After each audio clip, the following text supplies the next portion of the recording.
So, shit's about to hit the roof and it looks really bad. There's a moment where I'm almost sure Mika might cry, and I open my mouth to loudly deny everything when she surprises us all by giggling instead. Wait, what? Still balancing her tray, she playfully nudges me with her elbow the way she always does.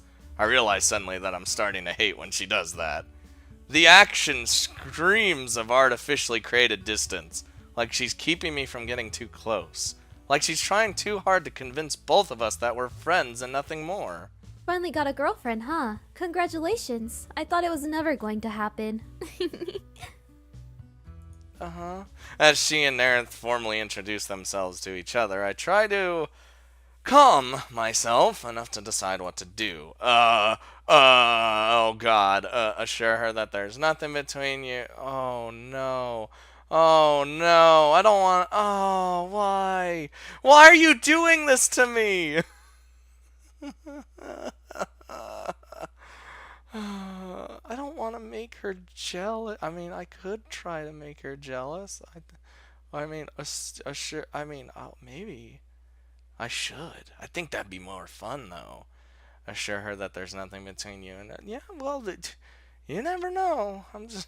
we're, we're gonna open this up for both ways, I guess. So I'm gonna try to make her jealous. Oh no, Naret's gonna beat the shit out of me, though. Oh, I made the choice already, rip. I can't fully shrug off the irritation from earlier, and my smile comes across a little forced. Tired of her games, I reach out as if to put an arm around Nereth's waist. Nereth is just a friend. A very close friend. Oh god. Before I can touch her, however, Nereth halts me with a hard stare. She then very decisively slaps the back of my hand. Liar. As if you'd ever have a shot with me. Ha! Then, with more friendliness than I ever knew she was capable of, the warlock grins at Mika and introduces herself properly. Useless over here is letting me stay for a few days until I figure out my living situation. He's not a bad guy when he's not trying to be macho and show off. Shut up! The two laugh, and I feel my face burn with embarrassment. This situation couldn't get possibly any worse, could it? Well, I suppose we can forgive him. He's such a dumb kid after all. And it just got worse. Ow. I feel my heart burning. Feeling my chances with Mika-chan fly out the window, I'm tremendously relieved when she turns to go. Shutting the front door on herself, she throws her parting words over my head to Nereth, as if I'm not even standing there. That's a cute shirt, by the way. I have one just like it hiding in my closet somewhere. Huh? She leaves. The instant her footsteps retreat, Nereth punches me on the shoulder. Hard. Ow! What the fuck? Being manly isn't the same as being an ass, useless. I don't know the difference. With that, she gives a haughty sniff and stomps off toward the kitchen, likely to partake in Mika's home cooking.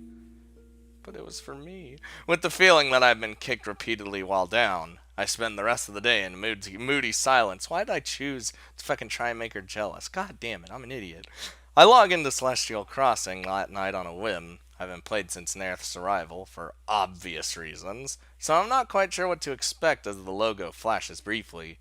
Nereth's character doesn't appear on the login screen, I note with only mild surprise. With no trace of her left in the game, the question of how to get her back to her world seems even more daunting than before. Then there's also the depressing fact that, assuming she's stuck here, I'll have to spend months building a new character up from scratch. I lamently, briefly over all the gear did I just say lamently? Oh my god, brain, why are you an idiot? I lament briefly over all the gear I spent over so many months raiding for. I hate when my brain reads too fast and it just dies. And now I wonder if the developers would credit me with all the gold I had in their inventory if I tell them the character somehow magically got out of their game. I snort at my own dry humor. Inspiration strikes me suddenly. Quickly, I dig out the badge I got for the upcoming convention and I stare at it. I'd have to get Nereth one as well, but that shouldn't be too hard. A one-day pass for the day of the Celestial Crossing panel should be enough. I remember how excited I was to hear that the developers of the game itself would be there. Now my pulse is pounding with the knowledge that we might finally have a shot of getting some answers. Probably not. They're all just nerds making video games. After all, who could know better about the lore of the game than developers themselves?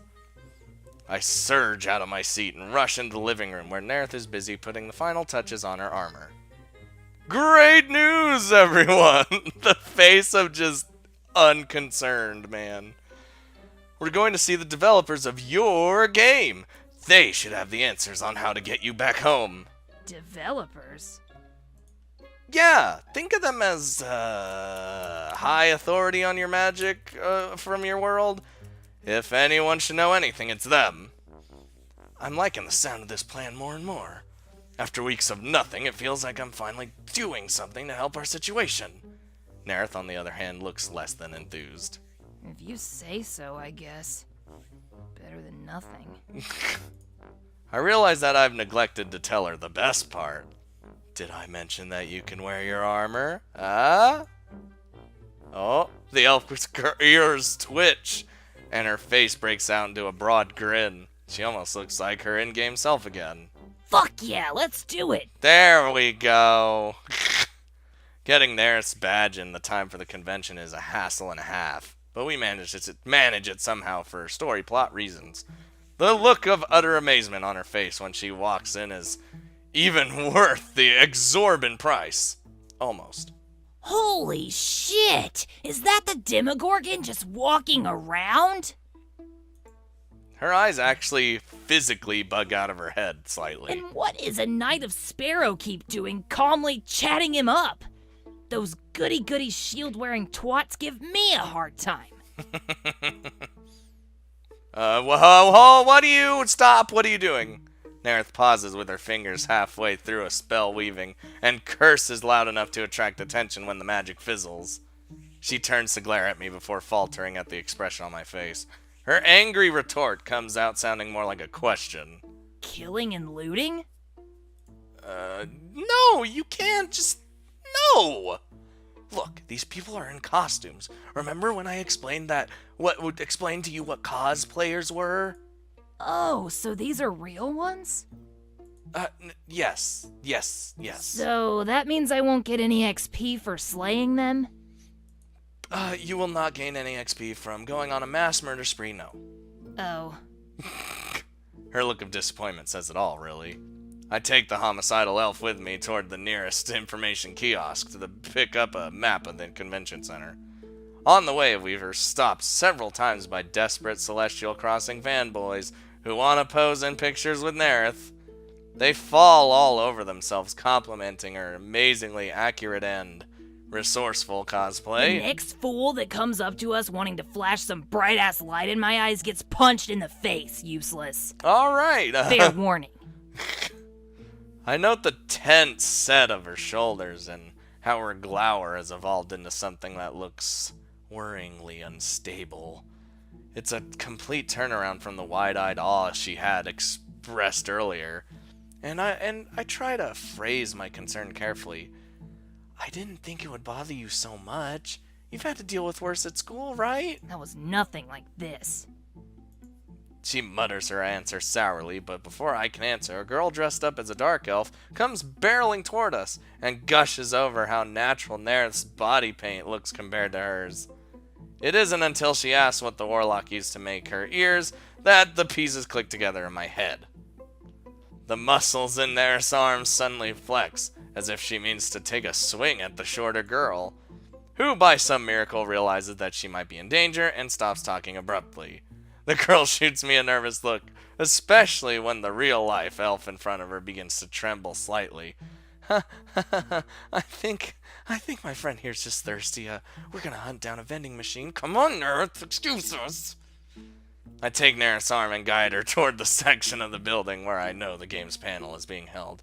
I'm breathing slightly harder than usual by the time we reach the room and turn to face her, fully expecting to have my head bitten off. Instead, I'm greeted by the most shocking thing I've ever seen. Well, since I have naked elven warlock dropped in my lap. Nerith looks upset, and not in her usual rage-fueled way. Her eyes are shut tight as if trying to desperately block everyone and everything else out. Her hands are even clutching over her ears in a gesture so disturbingly vulnerable that I hear myself talking to her in a low voice, the way one might speak to a cornered animal. Nerith, are you okay? This isn't just about the crowds, is it? Her eyes pop open and find mine immediately, looking angry and just a little frightened. What the hell do you want me to say? That you were right and my world has always been a stupid fucking illusion created by other useless people like you? She spits the word you out like a curse, but her gaze isn't on me anymore. Instead, she's scowling up at a decorative banner from the game, taking up most of the wall behind us. Moodily, she crosses her arms in front of her and keeps staring over my shoulder. I know that I don't fit into your world very well, and you've always been really aware of the fact that I don't belong here because of it. But to me, this just felt like another raid. A weird, mostly boring one, but seeing these idiots dressed up like archdemons and mages like it's nothing.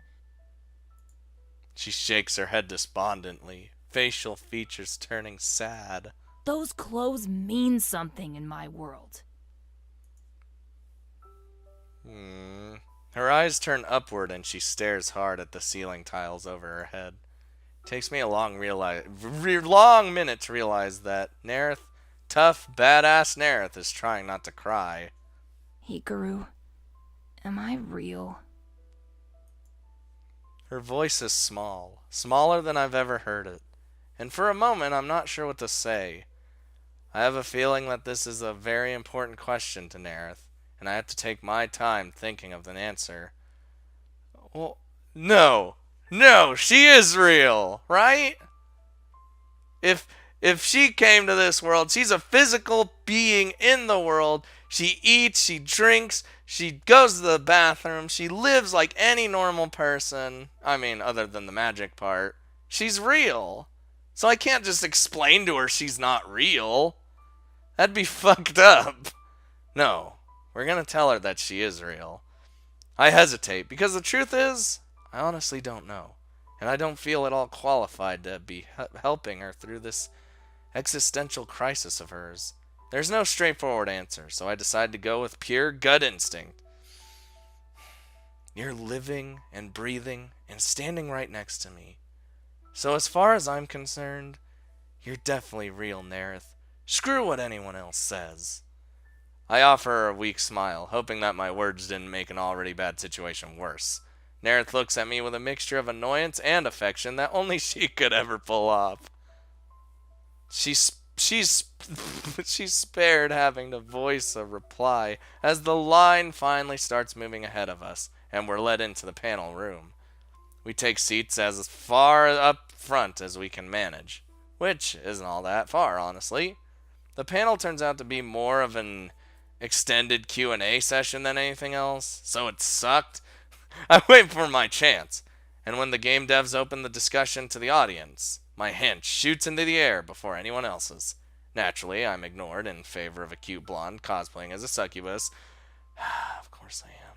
It's always those goddamn blondes with succubus powers, and being a... The rest of the panel goes by like this. I raise my hand, but I'm still just one person out of 100. I shoot a pointed look over at Nerith, hoping she can throw a little bit of her magic around, but she isn't paying much attention. She's slouched in her chair, staring at the back of the head of the guy in front of her and looking pretty perturbed. Her concerns from earlier are clearly still bothering her. Oh, continue to... You know what? Bruh. You gotta comfort her, man. Like, she's your friend. I mean, See, here's the thing. Both of these are important. But I feel like the developers won't know what the fuck's going on. Because they're just nerds like me or you. I'm just gonna do this. I lower my arm and gently poke her in the side. You okay? Her face immediately twists into a snarl and she opens her mouth to unleash a torrent of verbal abuse. Before pausing, obviously thinking better of it, she looks up at the ceiling again for a moment, and I feel like shit for saying anything at all. She's clearly not okay. You don't open with, "Are you okay?" when she's not. I'll be fine once we talk to these idiots and get out of here. Her voice is strained but quiet. I rack my brain for something else to say, but she shoots me a look out of the corner of her eye that says something along the lines of, "Drop it, or else I'll destroy you." I nod slightly, silently and slightly, waiting until the next call for questions before raising my hand again. I probably should have known better anyway. Nerith has only ever interacted with me on her own terms, now that I think about it. She's kind of like a cat. She's fine with me comforting her when it's her turning to me, but apparently my offering is a step too far. As much as we've been through together, the fact we've only known each other for a few weeks has never been more clear. With that in mind, I realize that the best way to support her at this point is just to focus on getting done the job we came here. 60 agonizing minutes later, the Q&A comes to an end. I didn't even get my... I lower my arm in defeat, trying to shake some life back into my stupid fingers. What the fuck do we do now? Oh, Nerith's about to flip out. You already know, man. I fully expect Nerith to make some sassy comment on how I can't get anything done, but instead she simply scrunches her nose in irritation before getting out of her seat and making a beeline for the backstage exit. Oh, it's all I can do to scramble after her. We reach the edge of the stage, fighting our way through the crowd of people moving in the opposite direction before we're stopped by security. So close! We're literally only a few feet away from the developers! But Nerith is evidently done with all the tomfoolery. Her hands fly through the motions of a now familiar spell. She murmurs a low incantation, and this time I can actually taste the electricity in the air. It's like licking a battery. Not that I've ever done that, of course. The developers and security guards all freeze what they're doing, eyes glazed over. We're able to walk right up to them without further trouble, and I glance around nervously to make sure everyone else is out of earshot. So, hello. We had a question for you that... Is it possible for a gateway to open between this world and the world of the... She cuts herself off, struggling to say the word, and I take pity on her. Game? The devs are obviously not so far out of it that they don't immediately start laughing at us. What are you guys talking about? There's no such... I mean, you guys know this shit isn't real, right? Holy shit, this guy is a super nerd. He looks like me! Except I have brown hair. Oh no! Nerith stiffens, and even I flinch at the harsh words. Wow.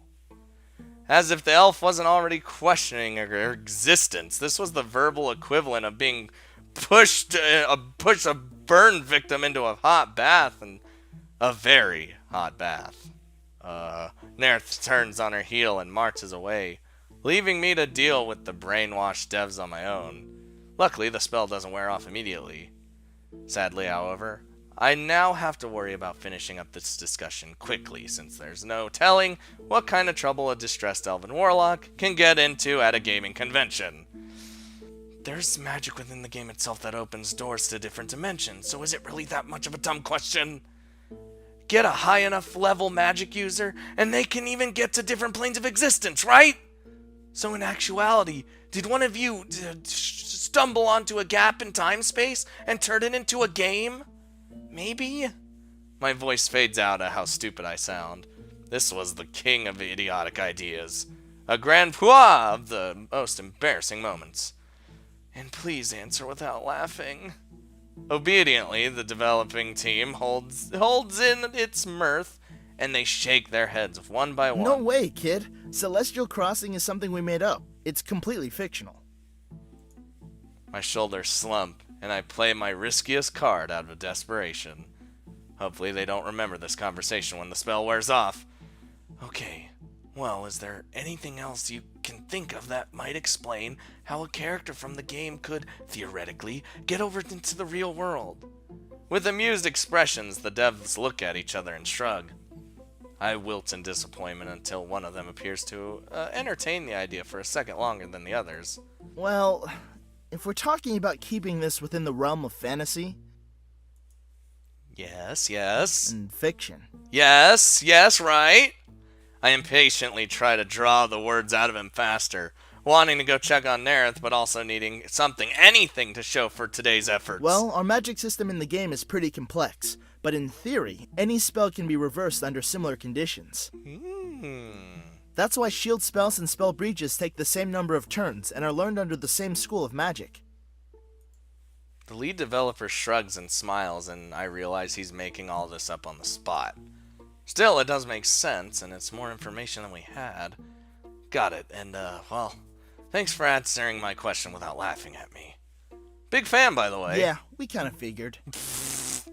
I turned to go, feeling hopeful that maybe this whole enterprise wasn't a complete waste of time. I'm in such a hurry to find Nerith that I almost missed their parting words as I ducked toward the exit. If you think of the portal between worlds as a door, then it probably opens both ways, kid. That's the best answer I can come up with without a fresh coffee. I mull over this imagery with more seriousness than it probably deserves before mentally storing it away for later. Right in my brain. First, I need to make sure Nerith didn't go on some kind of rampage. I scan the hallways outside the panel room, but the area is thick with gamers and nerds as far as the eye can see. My people. Finally, I decide to make my way over to the information kiosk, hoping that Nerith might remember it and return if she got lost. I only make it about halfway when I nearly collide with the woman herself. Oh, good, I found you.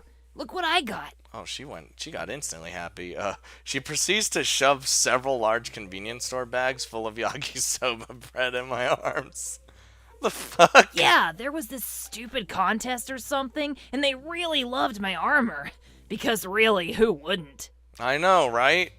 And then they offered me some useless prize. Hold on. What a hold on. I repeat her words dumbly, a bad feeling rising in the back of my mind. Useless prize, you said?